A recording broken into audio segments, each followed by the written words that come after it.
கேட்குற கேள்வி அதான் ஐயா. மோடி வாட்ஸ்அப் பண்றாரு சரி. யாரை கூப்பிடணும்? தமிழ்நாட்டுல இளைஞர்கள், தொண்டர்கள், முதியவர்கள், பெரியவர்கள் எல்லாருமே அண்ணாமலை பின்னாடி தான் இருக்காங்க. நயினார் நாகேந்திரன் யாருன்னே தெரியாது. நயினார் 10 பேர் கூட தெரியாது. நயினார் யார் ஓட்டு போடுவான்? நயினார் முகத்துக்காக ஒருத்தனும் ஓட்டு போட மாட்டான். இன்னைக்கு வந்து பிஜேபிக்காக விடுற ஓட்டு எல்லாமே அண்ணாமலை முகத்துக்காக. அப்படி இருக்கும்போது நேத்து கன்னியாகுமரியில பிரச்சாரத்துக்கு வந்த மோடி யார வாகனத்துல கூட்டு இருக்கணும்? முன்னாடி வந்து அண்ணாமலை நிறுத்திக்கணும். நயினாரத்துக்கு பின்னாடி போட்டுருக்கணும். இங்க அண்ணாமலைக்கு முதுகுக்கு பின்னாடி போட்டிருக்காரு. ரைட் சைடுல வந்து யாரு? வலது பக்கம் நயினார் நாகேந்திரன், இடது பக்கம் எடப்பாடி. இவங்களுக்காக யாரையா ஓட்டு போடுவான்? அதிமுக தொண்டர்கள் அத்தனை பேர் அண்ணாமலை பின்னாடி இருக்காங்க. அதிமுக அமைச்சர்கள் இன்னைக்கு அதிமுக வேட்பாளர்கள் அவ்வளவு பேருமே அண்ணாமலை பிரச்சாரம் பண்ண வாங்கன்னு அப்படியே சிவப்பு கமல வச்சு கூப்பிடுறான் ஒவ்வொருத்தனும். போய் பிரச்சாரம் பண்றாருங்க. இப்ப அண்ணாமலை அதிமுக கேண்டிடேட் அவ்வளவு இருக்கும் தெரிஞ்சு போச்சு. அண்ணாமலை பிரச்சாரம் பண்ணலன்னா ஜெயிக்க முடியாது தெரிஞ்சு போச்சு. இப்ப எடப்பாடி பிரச்சாரம் பண்ணலாம் ஒருத்தனை ஓட்டு போட மாட்டான். அது தெரிஞ்சு போச்சு. செல்லூர் ராஜ் பாருங்க, அண்ணாமலை வந்து இப்போ யாரு நம்ம ஐயா இவர் முத்துராமலிங்க தேவர் அளவுக்கு புழுந்துட்டாரு. அப்ப நீங்க புரிஞ்சுக்கோங்க ஐயா. நான் என்ன சொல்றேன்னா, அண்ணாமலைங்கிற ஒரு முகம் இல்லாம பிஜேபிலையும் சரி அதிமுகலையும் சரி ஒரு வேட்பாளரும் ஜெயிக்க முடியாது. நயினார் 100 ஓட்டு 1000 ஓட்டு கூட ஒழுங்கா வாங்க முடியாது தனியா நின்னாருன்னா.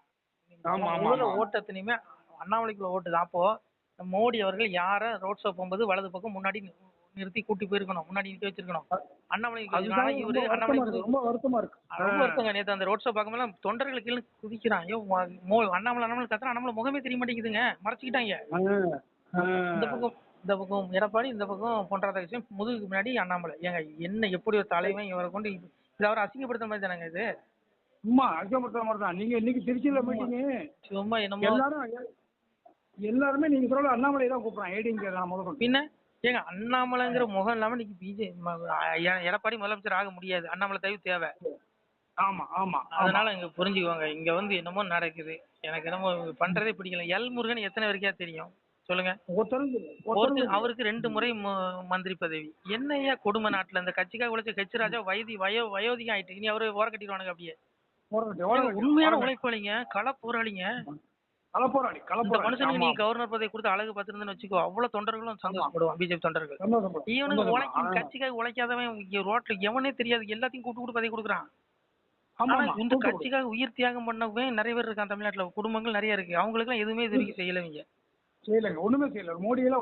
இந்த பிஜேபிக்காக உழைச்சி இந்து இயக்கங்கள்ல படுகொலை செய்யப்பட்ட குடும்பங்கள் நிறைய பேர் இருக்காங்க.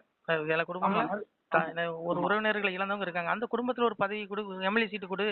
அதை விட்டுட்டு ஏற்கனவே நின்று பிஜேபியில நின்று எவன் மண்ண கவனாலும் அவனுக்கு தான் சீட்டு. அப்புறம் கட்சி இங்கேயே ஒரு வயிற்றுச்சலா இருக்கு. இவனுக்கு பண்றதே பிடிக்கலையா? அண்ணாமலை என்ன சொன்னாரு? அண்ணாமலை இளைஞர்களுக்கு சீட்டை கொடுக்க சொன்னாரு. அண்ணாமலை வந்து இப்ப நிக்கிற கும்பல் எவனுக்கு போய் சீட்டை கொடுக்க கூடாதுன்னு சொன்னாரு. இதை வந்து தலைமை கேட்கல. அண்ணாமலை யாருக்கு சீட்டு கொடுக்க சொன்னாரு? இந்த கட்சிக்காக உழைச்சவன் வெளியில் நிறைய பேர் இருக்கு, அவனுக்கு கொடுன்னு சொன்னாரு. அவனுக்கு கொடுக்கல, எனக்கு சீட்டு வேண்டாம்னு சொன்னாரு. இவன் என்ன சொல்றான்? ஏற்கனவே நின்று மண்ணை கவனவனுக்கு தான் சீட்டு. நான் என்ன கேட்கறேன், நீ ஏற்கனவே ஒரு பதவி சுகத்தை அனுபவிச்சால, உனக்கு என்ன யாத்திரம் விட்டு போ? உனக்கு 80 வயசு ஆகுது, பதவிக்காக நிக்கிறான். அப்படியே என்னையா உங்களுக்கு RSS சித்தாந்தம் இருக்கு? அறிவு வேண்டாமா? இளைஞர்களுக்கு வழி விடுங்கடான்னா கூட மாட்டேங்கிறான். சாக போற வயசுல நாற்காலி பிடிச்சிட்டு இருக்கான் கமலாலயத்துல. இவனுங்களை எங்கேயா சொல்றது? இளைஞர்கள் வழி விடுங்கடான்னு கேட்க மாட்டேங்கிறான். இதான் அண்ணாமலை சொன்னார். இதான் அண்ணாமலை சொன்னார். இது அண்ணாமலை சொன்னது அண்ணாமலை ஓரம் கட்டினானுங்க. அதனால இங்க பாருங்க, இந்த கட்சி வந்து எனக்கு நான் ஓப்பனா நான்லாம் இங்க பாருங்க, இன்னைக்கு நேரத்தில் நான் வலைதளம் வர்ற காலத்துக்கு முன்னாடி நாங்களாம் மேடை பேச்சாளர் தான் பேசியிருக்கோம். உண்ணாவிரதங்களை கலந்து நான்லாம் மணிக்கணக்காக சிறப்பு அழைப்பாளரே போய் பேசியிருக்கேன். எனக்கு பிடிச்சா நானும் மணிக்கணக்காக பேசுவேன். எனக்கு பேச்சு திறமை இல்லாதெல்லாம் கிடையாது, நல்லா பேசவும் செய்வோம். நாங்களும் பேசியிருக்கோம் பல மேடைகள்ல. இன்னைக்கு தான் வலைதளங்கள் முன்னாடியும் பேசிட்டு தான் இருக்கோம். என்ன பண்ணானுங்க? நாங்க எதையும் கொடுன்னு கேட்கல. நாங்க எங்களுக்கு பதவி கேட்கல, அண்ணாமலை கொடுன்னு தான் சொல்றோம். ஆமா ஆமா. அண்ணாமலை போல நேர்மையானவன் உழைக்கிறவன் கட்சிக்கு உழைக்கிறவன் நிறைய பேர் இருக்கு. அவனுக்கு கொடு, கஜராஜா கொடு. அந்த அம்மாவை வர சொல்லி பேச வேண்டியது. அந்த அம்மாக்கு என்ன பவர்? அண்ணன் ஸ்டாலின் சொல்லி திமுகவுக்கு ஆதரவா இருக்கிற தமிழிசை அம்மாவுக்கு மறுபடியும் கவர்னர் பதவிக்கு அப்புறம் இப்ப எம்எல்ஏ சீட்டு. என்ன பண்ணுச்சு? வானதிக்கு என்ன செய்யும்? ஒழுக்க ஒரு வேகமா பேச கூட தெரியாது. திமுக வலிக்காத மாதிரி நம்ம பேசும். திமுக எங்கேயும் வலிச்சிடக்கூடாதுன்னு பேசும். அந்த அம்மாவுக்கு பதவி. என்னங்க நடக்குதுங்க இங்க? என்னங்க நடக்குது? வயிற்றுச்சலா இருக்கு. மோடி எதுக்கு நிர்மலா இவ்வளவு இம்பார்ட்டன்ட்? தமிழ்காரியா இருக்கா, வந்து பேச வேண்டியதான மீட்டிங்ல? இல்ல வேண்டாம், தாக்க வேண்டாம், தனிமை வேண்டாம். நான் என்ன சொல்றேன்னாங்க, அந்த அம்மா சரி அதை விட்டுருங்க. நீ பிஜேபி தமிழ்நாட்டில் உழைச்சும் எத்தனை பேர் இருக்கான், அவனுக்கு சீட்டை கொடு. கொடு தாராளமா. நாங்கள் வந்து இப்போ நீங்கள் கூட ஐயர் தான், நீங்கள் இருந்தாலும் அந்த அம்மா ஐயராக இருந்தாலும் நீங்கள் ஆதரிக்க மாட்டேங்கிறீங்க நிர்மலா சீதாராமன். அது வரவேற்கத்தக்கது. உழைக்கலைங்களா கட்சியில உழைக்கலைங்களா? இப்போ உங்களெல்லாம் வரவேற்கிறேன், அது நான் ஏற்றுக்கிறேன், இல்லைன்னு சொல்ல. அந்த இதெல்லாம் வேண்டாம், விட்டுருங்க. இப்போ கட்சிக்காக உழைச்சவன் தமிழ்நாட்டில் அண்ணாமலை போல நிறைய பேர் இருக்காங்க. நீங்கள் வெளியே தெரியாமல் இருக்கான். எவ்வளோ பேர் இந்த கட்சிக்காக உழைச்சிருக்கான், உயிரை விட்டுருக்கான். அவனெல்லாம் கண்டுக்கிடல. சும்மா அந்த வெள்ளை வெட்டியில் அழுக்கு கொட்டாதவன் ஏசி ரூமில் உட்காந்துட்டு தான் பதவி கொடுத்துருக்கானுங்க, சீட்டும் கொடுக்குறானுங்க. அப்புறம் எப்படிங்க இந்த கட்சி உருப்படும்? இளைஞர்களுக்கு கொடுங்கடா, இளைஞர் கொடுத்து தொலைங்கடா அப்படின்னு சொல்லி அண்ணாமலை சொல்றாரு. எல்லாம் சீட்டை தேய்க்காதீங்கடா, கமலாலயத்துலேருந்து கிளம்புங்க, இளைஞர்களுக்கு வழி விடுங்கடா, பஸ்ல வந்து 10 பேர் இறங்கினாதான் 10 பேர் ஏற முடியும் அப்படின்னு அண்ணாமலை சொன்னாரு. தெளிவா கிளிப்பிளை சொன்ன மாதிரி சொன்னாரு. ஆனால் கேட்க மாட்டேங்கிறானுங்க. இவனுங்களுக்குன்னு ஒரு ராஜாங்கம் பண்றானுங்க. இவனுக்கு வந்து நான் சொல்லலாம், கடந்த காலங்களில் என்ன பண்ணுவானுங்க, அமித்ஷா வந்து ஃபைவ் ஸ்டார் ஹோட்டலில் வந்து தங்குவாரு. இவனுக்கு போய் 10 பேர் போய் பொன்னாடை போட்டு பாரத் மாதிரி ஜெயம்பான் அவ்வளோன்னு சொல்லுவாங்க. வந்துருவானுங்க. இதான் அரசியல் பண்ணா. ஒரு ஒத்த ஓட்டு பாஜக. இன்னைக்கு எப்படி இருக்கு? அப்ப இன்னைக்கு இவ்வளவு தூரம் வளர்த்துக்க அந்த மனுஷனா நீ வந்து ஏன் இப்படி பண்ற? ரொம்ப வேதனையா இருக்கியா? அதனால பிஜேபி தயவுசெய்து பேசாதீங்க. எனக்கு மோடி செஞ்சது உண்மையில எனக்கு பிடிக்கல. துரோகம் தான். என்ன பண்ற? அண்ணாமலைக்கு பண்ண துரோகம். நீ ராஜாக்கு சீட்டு கொடுக்கலாம் துரோகம் தாங்க. பெரிய துரோகம், பச்சை துரோகங்க. நீ அந்த அவருக்கு கவர்னர் பதவி கொடுத்துருக்கணுங்க. ஏன் அவர் பெரிய உழைப்பாளிங்க. எல்முருகனுக்கு 2 தடவை அமைச்சர் பதவி கொடுத்துருக்கீங்க. ஒரு கட்சிக்கு ஒண்ணு தெரியாது. இந்த எல்முருகன் யாருன்னே தெரியாதுங்க. இந்த பிஜேபி வர இந்த தலைவர் ஆக்கிறவங்க யாருன்னே தெரியாது. எனக்கும் தெரியாதுங்க. நீ ஒரு டைம் அமைச்சர் பதவி கொடுத்தல, ஒரு தடவை இவருக்கு நம்ம ஐயாவுக்கு கொடு, ஹெச்ராஜா கொடு, ஏன் கொடுக்கல? சரி உண்மையா பாருங்க. அரசியல் வந்து ரொம்ப மோசம். அரசியல் எந்த கட்சிக்காரன் நம்புறேனே தெரியல. நம்ம சிவனை பாருங்க, அப்பாவை பாருங்க. விடுங்க, இவங்களை விட்டு தரீங்க. சரியா? ஆமா. ஏன்னா அந்த ஒண்ணுதான் வருத்தம். நீ வந்து அண்ணாமலையை வலது பக்கம் நிறுத்தி இருக்கணும். மோடி நயனார் தூக்கி முதுகு பின்னாடி போட்டிருக்கணும்.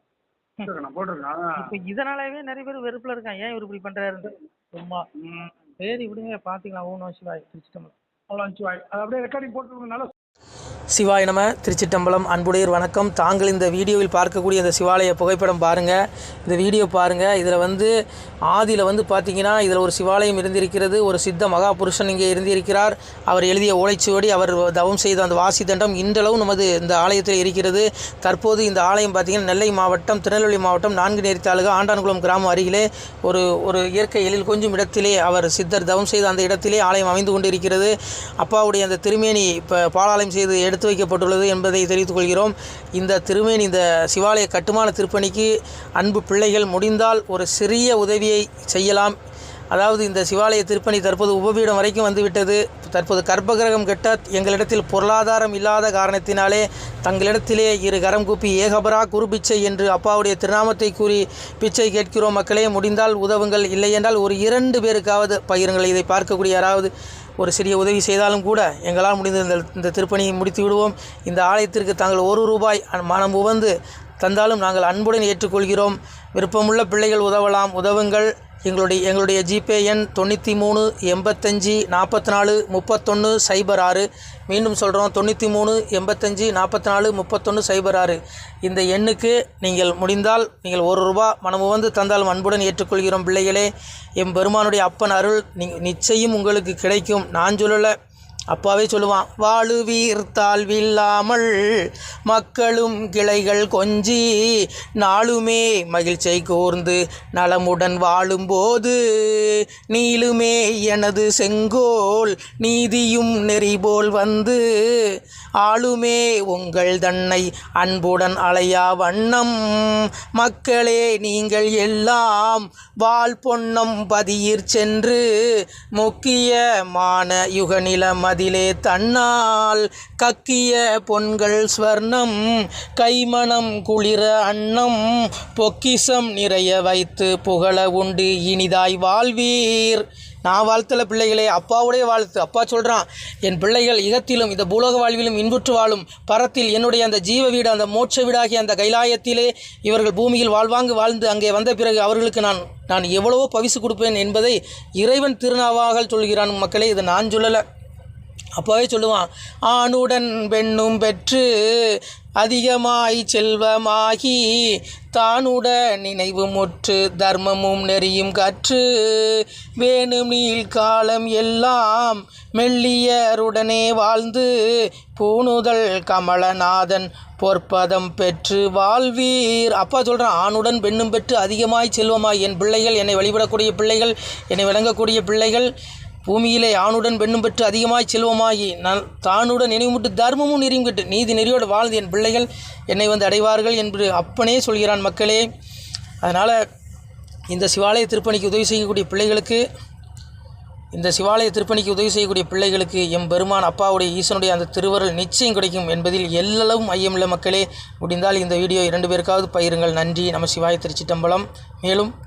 மேலும் எம் பெருமானே சொல்லுவான், பிள்ளைகளே, நீங்கள் இந்த பெரும்புவியை ஆள்வதற்கு வெள்ளானை மீதேற விடை தந்தோம் உங்களுக்கு. ஆனாலும் மக்கால் நீர் ஆளுவீர் ராஜ்யத்தை வானோர் அறியவும் வாழ்த்தினோம் நீர்வாழ. வாசவனும் தேவர் மறையவரும் தான் வாழ பேசறியதை வார் பெற்ற மக்கள் தான் வாழ. கன்னிமார் பெண்கள் பெற்ற கை சான்றோர் தான் வாழ. அன்னை பத்திரத்தால் அமுதருந்தி நீர் வாழ. முக்கந்தன் வாழ முனிமார்கீலை வாழ.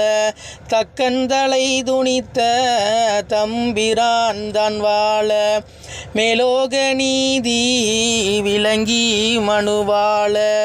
பூலோகம் உள்ளளவும் பொய்யருகி மெய்வாழ.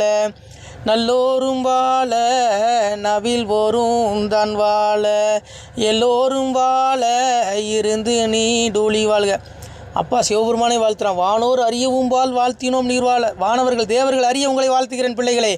இந்த கலியுகம் முடிந்து வரக்கூடிய தர்மயுகத்தில் நீங்கள் வருவீர்கள். மனிதனுடைய உடல் மட்டும்தான் அழிகிறது பிள்ளைகளை, ஆத்மாவுக்கு ஒருபோதும் அழிவில்லை.